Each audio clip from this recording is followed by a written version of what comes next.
Andrew, welcome to Hub Dialogues. It's such a pleasure to have you here. Nice to be here. You have covered, we were just chatting, 12 elections. Am I correct in my math here? If my math is correct, going back to 1988, yes. Oh, gosh. And way to make me feel old. where does this one sit amongst the dozen? Well, we don't know yet. It's certainly the times are the strangest that we've been in. It's potentially one of the most important elections. I think I've seen people comparing it to 1988 because 1988 was probably the greatest election to date in my career. But 88 was different. 88 there was a big, huge honking issue. It was pretty much a referendum on should we go into a free trade deal with the United States. But what's different is there was a huge debate then about, is this a threat to Canada? Does this mean the end of Canada if we go into a free trade deal, or is it the beginning of Canada? It's a great opening for Canada. And that was a great deal of what the debate was. This time around, everybody agrees there's a huge threat. And the question is, what do we do about it?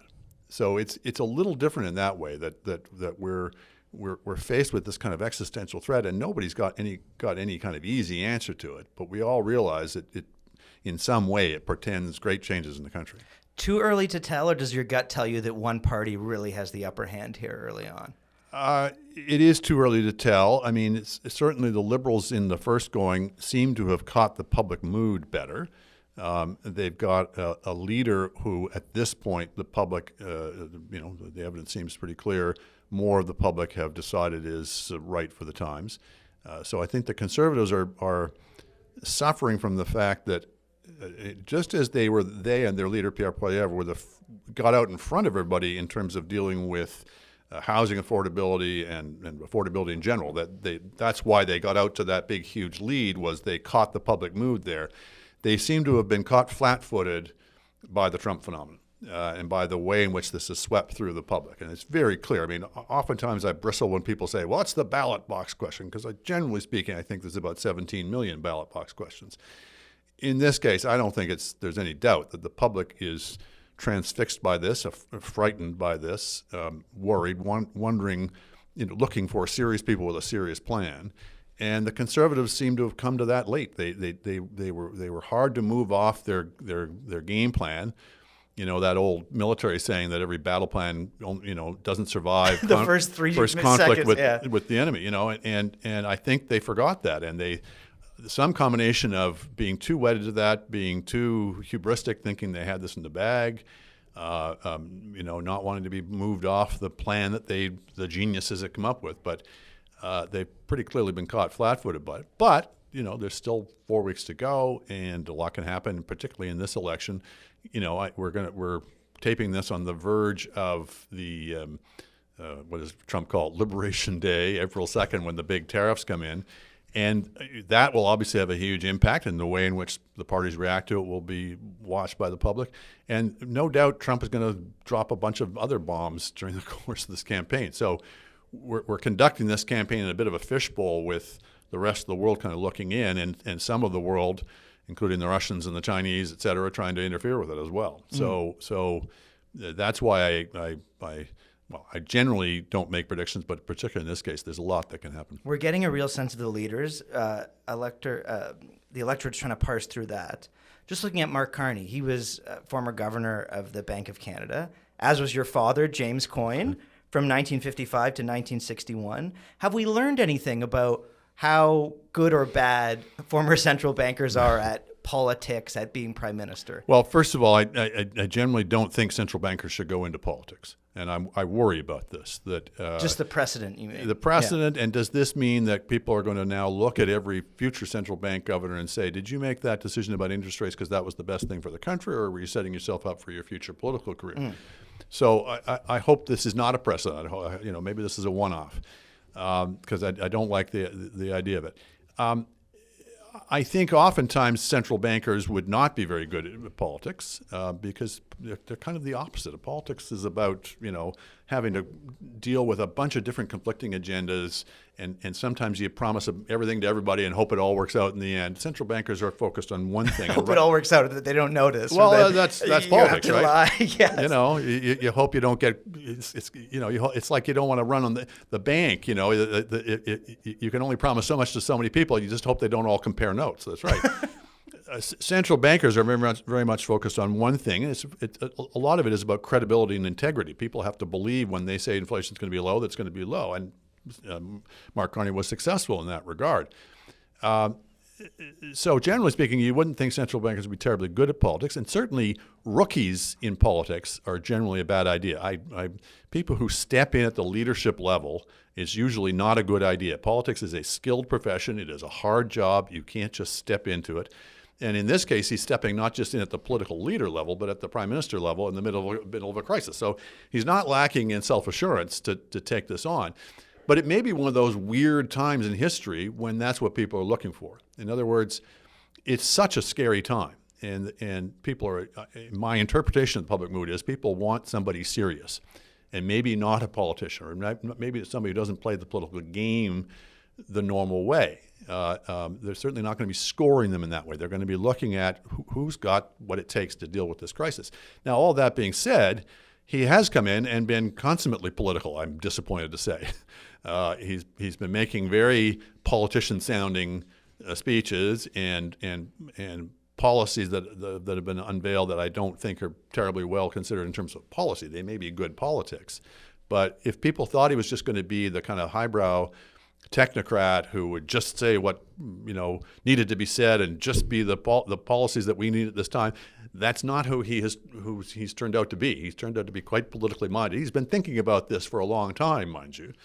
A decade plus. So perhaps. he's more than usually political for a central banker.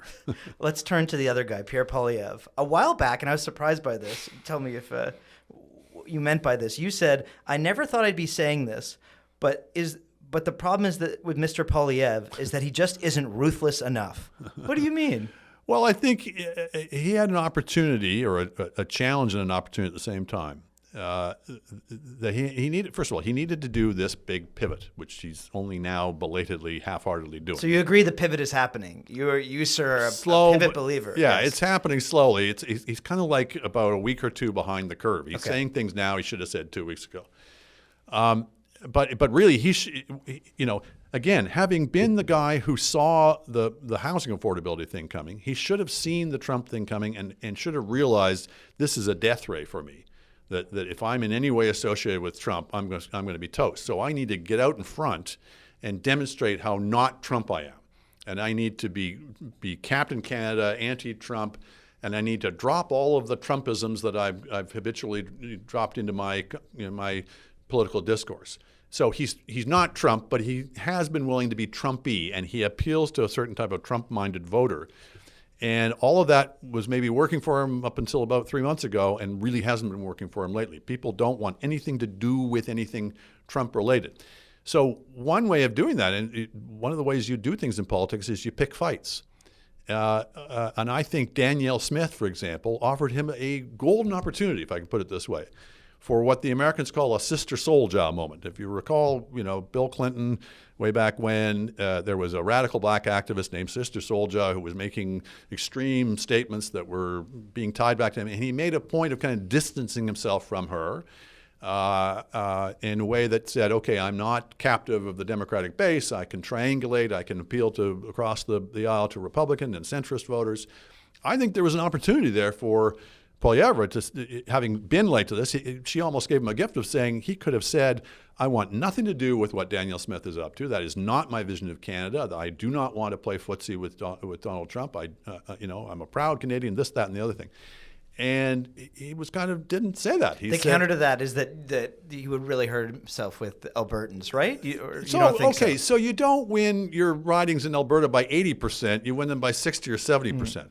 You can afford to burn a few votes in Alberta if it's where you're winning these massive majorities. This has always been the Tory dilemma. They rack up these huge majorities in Western Canada, and then they lose seats by the bushel in Ontario by like 1%. So there's trade-offs involved. But, I think I know that he is conscious of losing votes to the People's Party. And I understand that, and you could say it's one of his achievements. Has been he swallowed them essentially. They've gone down to 2%, and so far are not showing any sign of getting up off the mat. And so maybe he's just really paralyzed by this thing of I cannot let these guys get any oxygen. But these are the trade-offs you make in politics. But I think looking at how he apparently is being hurt by this association. I just think that, you pick this moment of all time to choose Canada first as your slogan, and don't kid me, that's not about Wilfrid Laurier. That is an echo of an America first, so he can say he can kind of have his cake and eat it too. It can appeal. It sounds kind of Trumpy, but it's also kind of proud Canadian. And I think they were too clever with half with stuff like that. You talk about trade-offs, given the amount of campaigns you've covered. Do you have the feeling that the campaign wants to win, but on its own terms? Yeah, I mean, the sense you get, and I'm not plugged into there, but from what one hears is people get locked into a certain way of thinking, and it's a bit of hubris. And sometimes that's right. I mean, a classic example of that is Jean Chrétien, the famous Nervous Nellies episode, before the 93 election, about 5-6 months before the 93 election, when everybody in Liberal HQ was panicking because the Conservatives were up in the polls or whatever. And because remember, Kim Campbell had this sort of boomlet before the election, and Chrétien kept his nerve and said, "No, we're not going to be blown off course." So there's a place for that, and these are one of these judgment calls: is when do you stick to your course when all about you are losing their heads, and when do you look at that and you go, the reason they're losing heads is we have the wrong strategy and we need to change. And I think this may be more one of those examples. Mm-hmm. The trouble they've got is, Poilievre is also, I think, a liability to the party. He is not liked. He runs behind the party in the polls. That was kind of masked when the Liberals were down because people were so upset with Trudeau that they disliked Trudeau even more. But now that Trudeau's gone, I think that's been exposed is they've got a leader now who doesn't really appeal to people. And at this point, maybe this will change in the course of the campaign, but at this point kind of looks overwhelmed by events rather than being in charge of them. I want to talk about your favorite guy, Donald Trump. You've called him an ignoramus, an unhinged madman, a lunatic. You said he suffered from psychological disturbances, campaign on a platform of fascism. What's your response to folks, and I know you get this a lot, who say those are symptoms of the so-called Trump derangement syndrome? Well, this is the game they play. Is he can rack up any number of crimes, and people will say, oh, it's not because he's committed all these crimes, it's because the police system and the justice system is out to get him. Or he can have any number of vices and virtually no virtues, and if you catalog them, then it's not the enormity of his malignance, it's that you've got something against him. You've got some bias against him. If people are determined to believe that, I can't do anything with that. All you can do is use your eyes and ears, pay attention to the volume of utterly crazy things he says each and every single day. The volume of utterly crazy policies and adventures that he set the government of the United States on, annexing Greenland, annexing Canada. I mean, what happens is, and we all fall into this trap, no matter how critical we are of him, is he gets graded on his own eternally sliding curve. His own behavior gets steadily worse. But unless it gets worse faster than we expect it to get worse, then he still winds up getting the benefit of the doubt. He still winds up getting this volume discount where any one of the things he does per day would have ended anybody else's career, literally. Like any one of the things that he's done over the last 100 days would have ended anybody else's career. He does 10 of them a day and nothing happens because it gets sort of priced in. So yeah, if you're determined to just ignore all that, if you're basically proceeding from bad faith, then yeah, you're going to say, oh, Trump derangement syndrome. I can't do anything about that. They can say whatever they like. So because some people might say, at the end of the day, at the same time, he's the elected president of the most powerful country in the world. We're going to have to deal with him in some way. Yeah. We're going to have to engage. Is this helpful in terms of that engagement, framing him this way? Well, how is there a way to do it? The other day, I think it was the president of Finland, I believe, who went on a golfing trip with him, kissed the ring, but at the same time raised concerns about trust around Putin, brought forward the idea that maybe you should impose sanctions if the Russians screw us again. Yeah, I mean, what do you make of that criticism that, this stuff isn't helpful? It's a difference between what a columnist does and what a prime minister does. So no, probably a prime minister shouldn't be going out and saying that this guy's a lunatic and a criminal, et cetera. But that's not my job. Yeah. A prime minister, you do whatever works. So some combination of pugnacity and emollients. And the judgment call is how you do the mix. What you want to convey is that you're not a pushover. What you want to convey is you're not going to reward him for bullying you, because he's always going to try. So you've got to have some bottom lines. You've got to have some backbone. You've got to be willing to call him out. Red line, yeah. That's right. And you got to be willing to call him out in public if you have to, or in private if you have to, whatever you think will work the best. If you're skilled enough to combine that with whatever it is that appeals to him, and he's such a strange individual that it could be anything. One of the things, for example, is he seems to have a weak spot for royalty. So, because they're celebrities, because they're on TV There's a lot. Gold plating and there's palaces. One of and the there's ways to opulence. One of the ways to look at Trump is as a kind of malignant Chancey the Gardener, if you remember being there. That he is absolutely entranced by TV. Look at all the people in his cabinet who are from Fox News. Look at how many times he talks about somebody being from Central Casting because they look like what he wants them to look like. I think part of the reason he might have one possible theory why he seemed to get along with Carney in their first call is Carney looks like he's from Central Casting and Trudeau didn't come on. No, but Central Casting of serious dude, central banker. Who knows? But I'm telling you, with Trump, visuals and performance and TV Spectacle. are just a huge part of it. This is his life. Somebody who lies that constantly is somebody who I think, and I'm not the only one to say this, does not actually distinguish between truth and falsehood. He is living in a kind of fantasy world where they can take over Greenland, for example, or take over Canada. So if you're the leader who has to deal with them, that's good intelligence to kind of work through. I think the fact that the president of Finland is a good golfer is clearly an asset, right? That would impress Trump. Because he made a point of mentioning. I wonder if he practiced beforehand to get his skills. Who knows? And that would be very smart, Yeah. But I take your point also about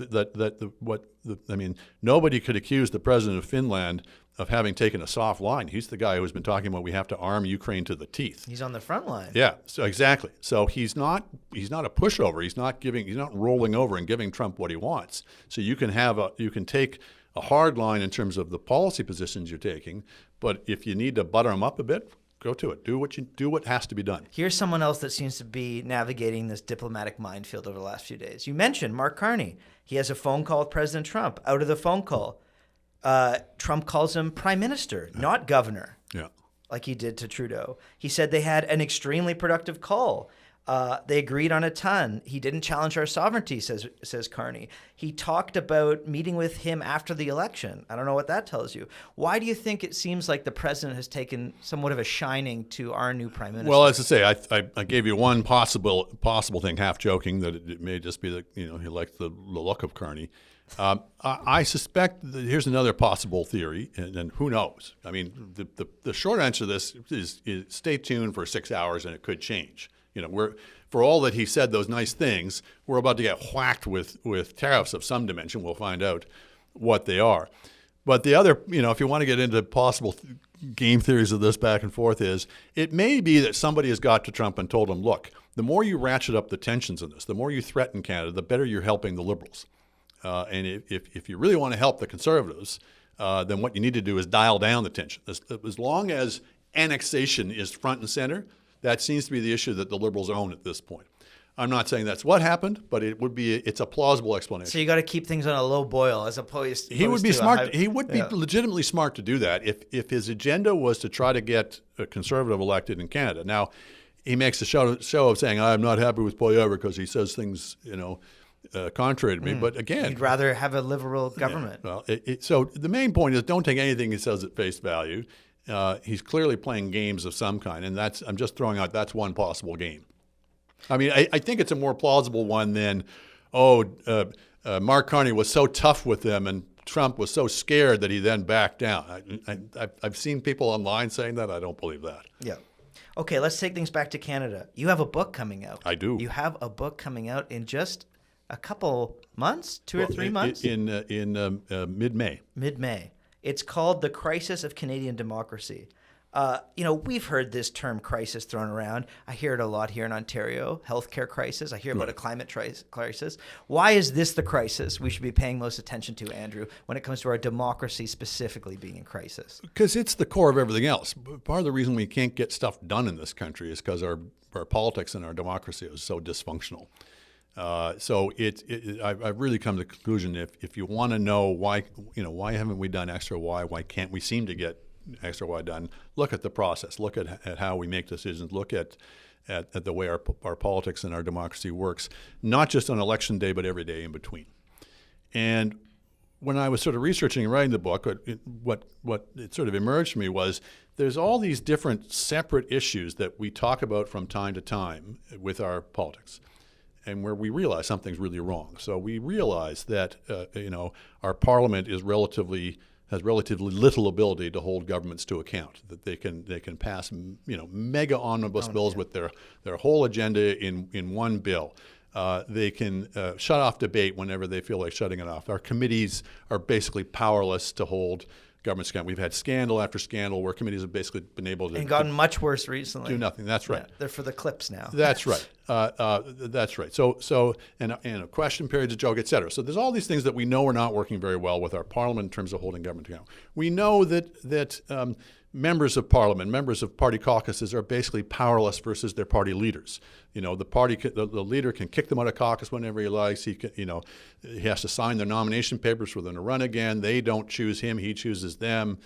So that's been an enduring problem. This is the weakness of MPs, that they basically have virtually no role to play except to stand up and sit down when they're told. We know that cabinet is a joke, and we do not have cabinet government. We have until recently we had a cabinet of 39, which is the largest in the democratic world. Cabinet meetings are just completely pointless. Individual ministers are relatively little thing. Everything is concentrated in the prime minister's office. So we know all that. We know that our election campaigns are just fatuous exercises. We know that we have vast distortions in our electoral system, but whether you're talking about the size of the ridings, which we have the widest gap between the small ridings and large ridings, so that the effective weight of a vote is radically different depending on where you live. Similarly, with our electoral system produces these wildly undemocratic results. So all I'm saying is you can talk about each of these things. Eventually, when you start adding them all up, you look at it all and you go, my God, nothing works. And yet the Churchill quote, and you know it, the worst type of government except for all the others. He was talking about democracy, yeah. And I agree. But this is a absolutely dysfunctional version of a democracy. There's a real question of whether it really should even be called a fully functioning democracy. Really? I'm not the only one to say this. 20 years ago, Jeffrey Simpson wrote that book, The Friendly Dictatorship. And he was only half joking. I mean, we have a system in which the powers of the prime minister vastly exceed that of any other parliamentary democracy, with the fewest constraints upon it. When you really get down into the weeds, as I say, not just about what happens on election day, as problematic as that is, but the lack of accountability every day in between. The fact that once you're elected, there's very little that the parliament can actually do to hold you to account, especially if you have a majority. It's a little better in minority governments. My basic thesis of any election is I don't care who wins, I just want it to be a minority. Because when it's a majority, all hope of holding them to account just vanishes out the window. Our system of party discipline is so rigid, our institutional mechanisms are so weak that you can basically get away with just about anything. I mean, the prime minister previous attempted to interfere in a criminal proceeding.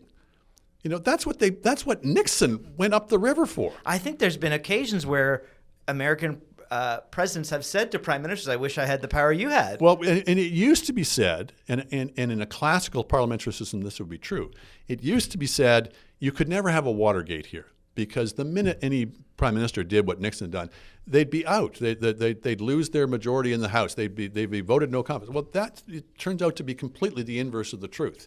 You could get away with stuff as a prime minister of Canada you could never get away with, at least until Trump, as a president of the United States. So we have severe institutional dysfunction. What I will say, though, is there's institutions and then there's the political culture.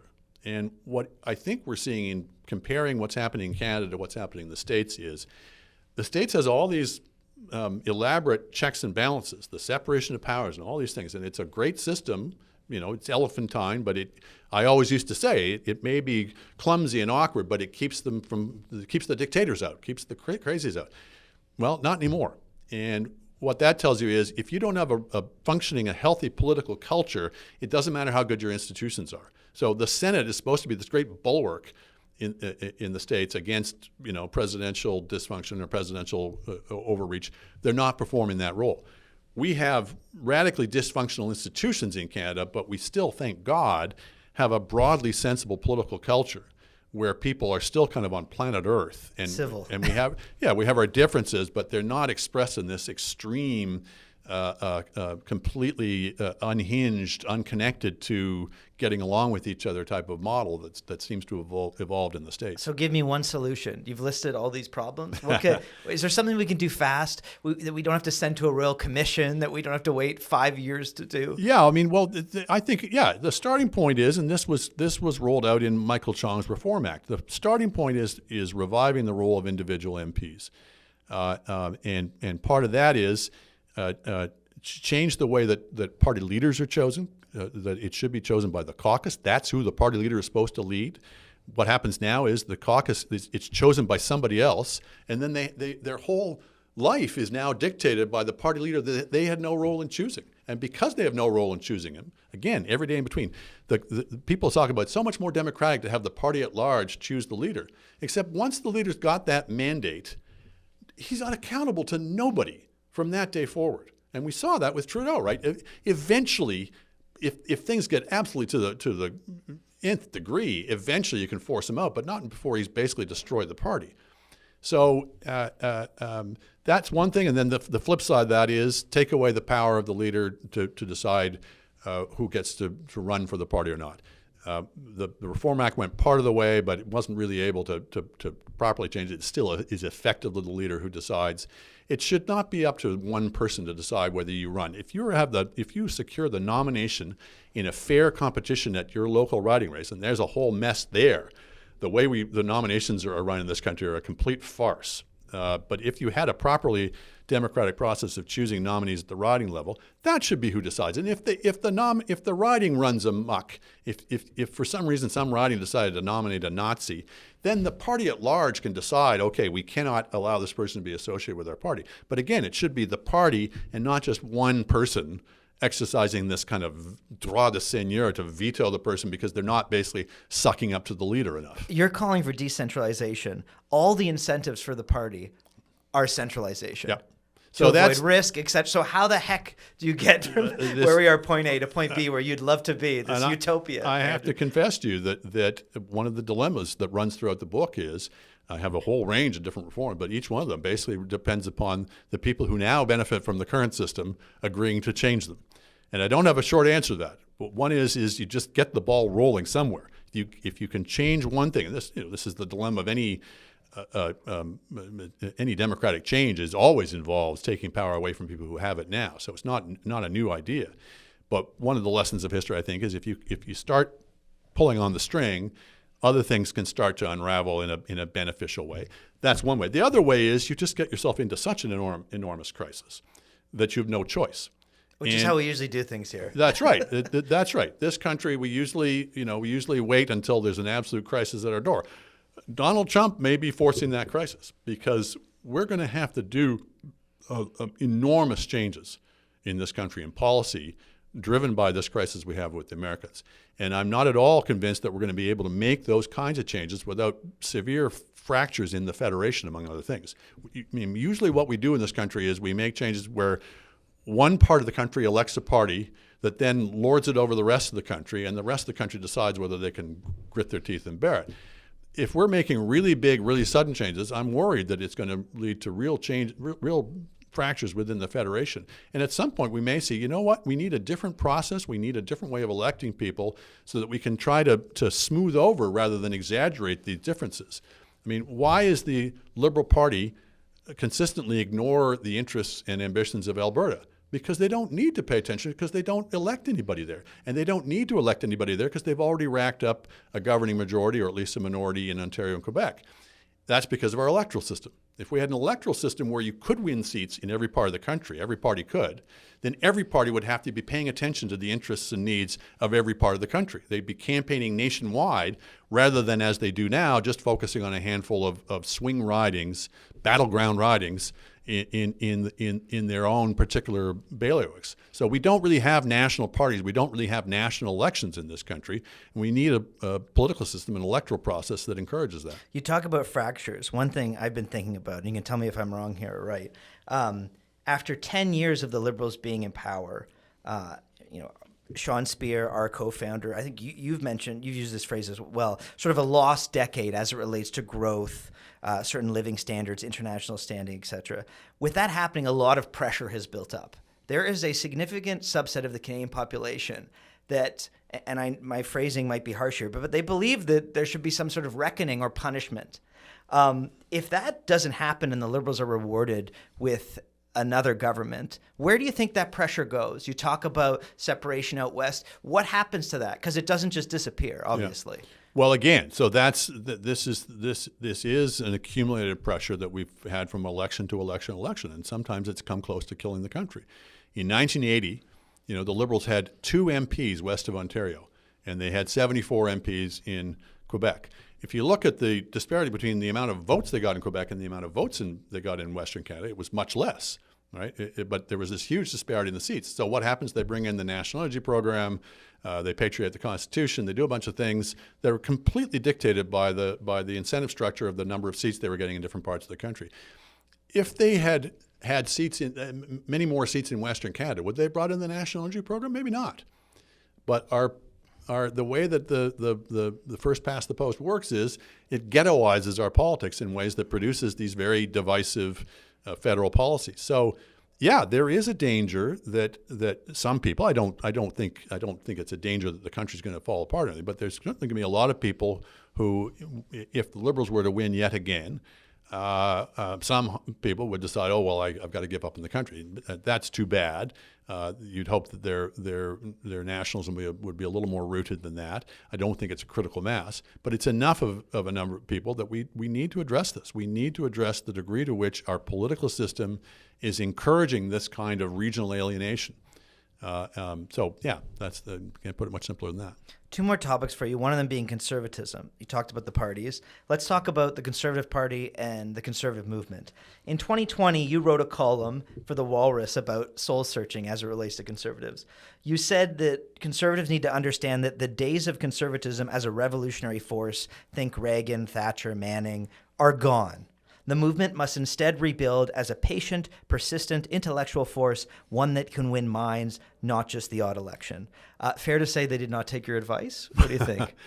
Well, they don't usually. That's a good question. I mean, I might almost walk back a little bit of that in that the times that we're in now may require more radical changes. So every time is different. But certainly a few years ago, you would have said that you're not going to have a common sense revolution a la Mike Harris in 1995, that you need to win hearts and minds. But at the same time, it needs to be, people talked about Stephen Harper as being an incrementalist, and I don't actually think he was. If he was, I'd be more favorable to him. He wasn't an incrementalist, he was directionless. He went at all different directions at the same time. There was no coherent philosophical basis to that government. It was all, micro-targeted credits to interest groups that they wanted to assemble into the coalition. He succeeded in building in winning a majority, and then frittered it away in a few years, which was a great achievement and then a great failure not to have built a more enduring coalition. And part of it was there was no coherence to it. There was no really fundamental philosophical conservatism that was animating. It was just the power of the leader. It was just basically people following wherever Stephen Harper led. And he was consumed with tactical victories at the expense of strategic vision. So, yeah, my prescription coming out of that was, and I was hardly alone in saying this, was that the party needed to get back to some kind of coherent philosophical conservatism. Instead, what the lesson they seem to have learned is, let's stick with the kind of proto-populism that Harper was engendering, only let's amp it up even more. So when people try to analyze Pierre Poilievre, I would say the thing to understand about him is he grew up in the school of Stephen Harper.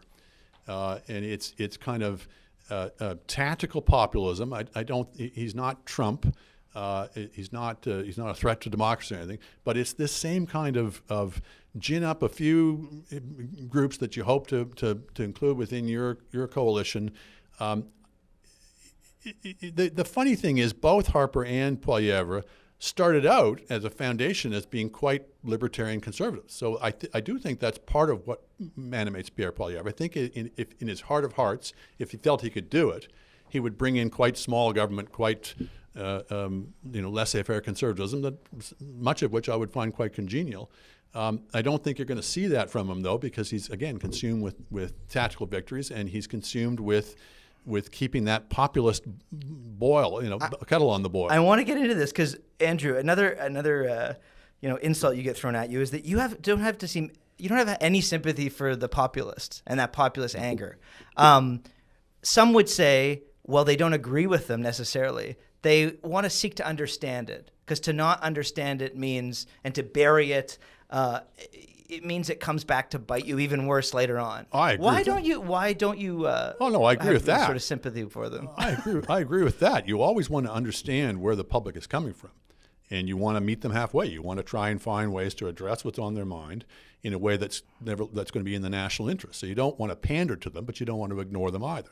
So that's, to me, the art of practical politics, is finding ways to address what's on the public mind that don't involve just either bankrupting the Treasury or adopting really stupid policies that play well on TV or what have you. So that's always the game: is find a way to do it in a way that doesn't compromise your principles. But populism is not to be mistaken for democracy. Populism always involves setting up an opposition between the people and not the people. And not the people can take various forms. It can be about elites, or it can be about foreigners, or it can be about immigrants, or as often as not, it's about the Jews, media.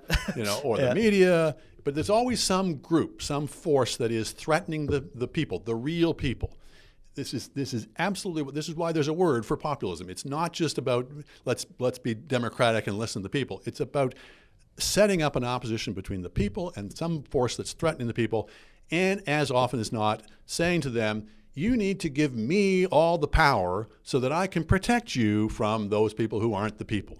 Now, we're not seeing that, fortunately, from Pierre Poilievre, but you're certainly seeing that from Trump. So populism is very often aligned with sort of strongman politics of, I can't be held down by these petty rules. And there's a thing where Poilievre gets a little bit into that, is the way in which he's prepared to discard norms and conventions of the ways in which politics is done in government. Notwithstanding clause, et cetera. Yeah. Well, that's one certainly that I worry about, although that's obviously something on which reasonable people can differ. But certainly the degree to which populism is associated with this idea of we don't have time to mess around with observing the rules of process. We have to take shortcuts because the threat, the crisis, the emergency is so great. So that's why I don't like populism. And among other things, I think populism has nothing to do with conservatism. It's got nothing to do with the idea of patience and avoiding rash, hasty ventures and being careful and cautious, that kind of conservatism. It's got nothing to do with the idea of conservatism as limited government that is constrained by rules, the whole kind of Hayekian model. It's got nothing to do with that. Populism is about there are no rules. We don't want to have any rules. We don't want to have limited government. We want government to be our force, which is why you've seen Trump and Trumpism go in so many directions towards big government, big spending, protectionism, picking winners. The notion that conservatives should get in bed with populists, I just think is anathema. It's just crazy. A couple more questions on the issue of conservatism. If the Conservatives lose this next election, they'll have lost, having put forward 4 leaders that kind of Some leaned more right, some leaned more left. They gave the public a vast swath of options. What happens here? Is Harper's legacy undone in that you see, Westerners, populist Westerners frustrated, reverting back to their corner out west, and you see more, I don't know, what would we call them, red Tory, Eastern-based conservatives moving in a separate direction? Does a splintering sort of take place? What becomes of the Conservative Party should that happen? Again, we have a whole election to get through, but I'm just spitballing here. Well, it's an interesting question because that fissure in the party remains, and every leader has been uncomfortably trying to straddle it, and it reveals itself in differing political strategies. So sometimes we need to reach across the middle and attract centrist and blue liberals and broaden our base that way. So sometimes the party has tried that strategy under some leaders, and then sometimes it's no. What we need to do is amp up the harshness of our message and get our base really riled up and win on turnout. And so they've tried that experiment a couple of times, and each time it never quite works because there's always that tension between the two, and the Liberals always try to prey upon that tension. And that's fair game. That's politics, right? So Harper was able to paper over those cracks because of the power of his own personality, because it was all kind of fairly new. But it's always there, and it's always going to be an issue to some extent. The Conservatives have historically been the party of the outs, the party of the people who weren't right at the center of power. They had a harder time being able to attract big name talent because they were less likely to be in power. I will say that the great achievement of Harper was to make the party, at least as of 2011, looking like a permanent contender for power. And we need that in this country. We need contestable politics in this country. We don't need natural governing parties. Yeah, or what Richard Gwynne called 1.5 party rule. And a lot of the dysfunction of our politics comes from this. The two besetting sins of our politics are liberal arrogance and conservative sort of querulousness and chip on the shoulder defensiveness. And they both come from the fact that the Liberals tend to win more elections than the Conservatives. If we had more contestable politics, the Liberals would be a little more humble, and Conservatives would be a little more self-confident and not always, jettisoning their policies every few years because that didn't work, so we'll try a whole new approach. We'd have more contestable politics where every election, both parties thought they could either win or lose. That's what you want to get to. And the Conservatives are wobbling back and forth, but one day they'll get there. One day they're going to find the right mix, or they're going to find the right leader and the right message that can keep that together. I thought, Aaron O'Toole, as of the Conservative leadership race, I thought had found the right message. Like what he ran on to win the Conservative leadership was sensible but quite robust small c conservatism. And the trouble was, once he won the leadership, then he started wandering all over the map. One day he was a New Democrat, and the next day he was a Trumpian, and the next day he was a liberal, and he just completely destroyed his identity. With Poilievre, you've got the opposite. Poilievre won the leadership by ginning up every conspiracy theory about the World Economic Forum and Bitcoin and everything. And I don't think by nature he would be inclined to try to soften that or make a more centrist or prime ministerial message, but I think it's really hurt him. He's his own attack dog, which is unusual. Usually the leader rises above the fray and he has lieutenants who do the kind of dirty work in the corners. Poilievre, I guess it's just his nature, or maybe it's to keep the People's Party on side, has never been able to drop that kind of attack dog persona, has never been able to look like what he should have looked like with a 25-point lead, for God's sakes.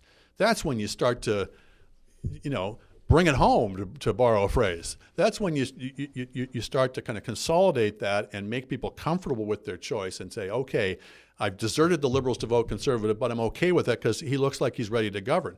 He never did that. He always looked like an opposition leader. And so, when circumstances change, when Trudeau resigns and when Donald Trump looms as a threat and when the carbon tax is jettisoned, he's left there still mouthing the same slogan, still with the same message, still with the same persona that was just simply radically out of tune with where the country was suddenly at. Mm-hmm.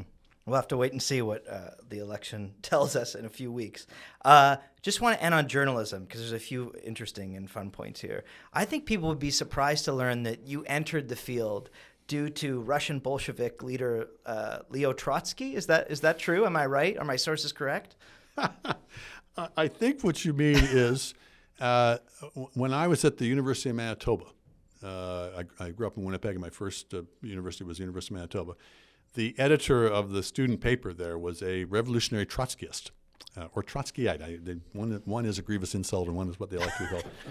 And he wrote an editorial called "Revolution May Be the Only Answer." And I was a proper little 18-year-old free marketer, and I guess I saw this and decided there was a soul that needed to be saving. So I wrote a letter to the editor explaining why revolution was not the only answer. And I went into the offices of the student newspaper to type it up, and as one did in those days. And he was there, and we got into a 3-hour argument and became fast friends, and I joined the paper. That's what you want, people coming together. So could you imagine back then that you'd have Canadian journalism, private media more specifically, being funded by the government to the tune of $425 million a year, with a 50% subsidy on journalists' salaries up to $85,000 a year? Yeah.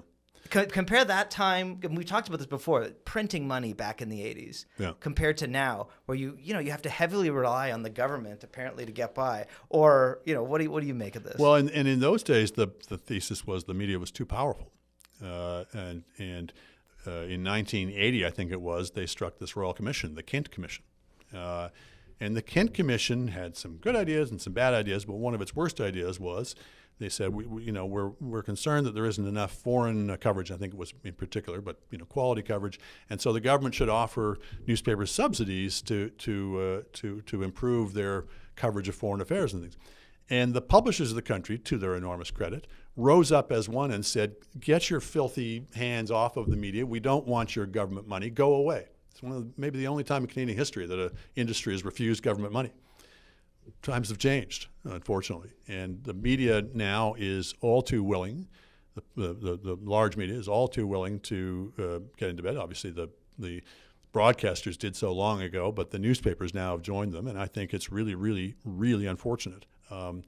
It's not necessary, first of all, that we are not living through the end of the paid media. We're living through a transition from a business model that served them for 100 years and is no longer viable, which is the advertising finance model, to a reader finance model, a reader pay model. Now, that's going to be difficult, and it's going to be painful. It is being painful, but at the end of that trek, I think there's a better future for journalism. When we're directly dependent on our readers rather than advertisers, it means you've got a much more emphasis on quality, because people who are paying for something want to get their money's worth. When it was advertising finance, as long as people were vaguely looking at the paper, then it was enough, and it didn't really matter what was in between the ads. And so you go back and look at a paper from our glory days in the mid-20th century. They were pretty lousy papers, frankly. They were big, they were full, but there was a lot of really lousy writing and journalism in there because you didn't have to be good. So, let's put it this way. People talk about TV these days, and in some ways it's never been worse, and in some ways it's never been better. Never been worse, i.e. all those reality shows and game shows, et cetera. Never been better because, The Sopranos and The Wire and all these amazing shows. Well, what's the difference? Well, the good stuff is all on pay TV, and the lousy stuff is all on free TV. So if our future as a journalism trade is the pay TV model, which I think it is, that's an encouraging model, even if it's going to be painful getting there. So all that is to say is there's no necessity for public funding. There's no market failure here. There's a business failure. There's an industry failure. And not only is there no necessity, but there's all kinds of really bad consequences when the government starts funding the media. First of all, just in a business model sense, it tells the media, it tells the publishers, you don't need to make changes. You don't need to make that arduous trek. You don't need to adjust to change circumstances. You can go back to sleep because the government's going to bail you out. So it just puts everyone to sleep. It stops the impetus for change. And then secondly, there's just that inevitable creeping influence that if you go accustomed to taking government money, for your industry. How do you say to any other industry, you should not be taking government money? How do you write in good faith an editorial saying, how dare the government bail out the auto industry if your industry's been bailed out? And of course, over time, it won't even occur to you to try, because you'll have so accustomed yourself to the idea that, of course, if a business fails, the government should come in and bail it out. That's what they did for us. It just normalizes the thing generally. So I worry from that standpoint. I certainly worry from the standpoint of how we're perceived. And you talked about, people yelling Trump derangement syndrome or whatever, and I, bat that away without too much difficulty. But when people say, "Oh, you guys are all on the government take, and why should we trust you?" It's a harder thing to answer. I don't think I've been affected by it, but it's conflict of interest and perceived conflict of interest. Yeah, and we're the first to cry conflict of interest when we're covering somebody. And meanwhile, we've got publishers running stuff in their news pages that are basically commentary pieces on why the media should get more government money. So I think we've gone down a very, very dark path. I had some hope that Poilievre might reverse that. I'm not entirely sure to this day whether he would or not, because, Post Media is one of the biggest recipients of government money, and I'm not sure he wants to piss them off. So it's a bad path we've gone down to, and the sooner we can get off it, the better. Just before you leave us, and you've been very generous with your time, looking back on your career, and you've been writing columns for 4+ decades now, any you wish you could rewrite? Anything you'd like to go back on and take a red pen to and edit, change your views on something? Very few. There's the odd one that I wince at. At the end of the 2006 election campaign, where Paul Martin, I thought, ran a very disgraceful campaign. They were desperate to stay in power, and they said and did a lot of things during the course of that campaign that I don't think they were very proud of. I wrote a very bad-tempered column, which fortunately my editor intervened and got me to tone it down. But even the toned-down version, I kind of look back and I thought, because I made it about me, right? Anytime you're letting your emotions run away with you in a column, you're not thinking about the reader, you're thinking about yourself.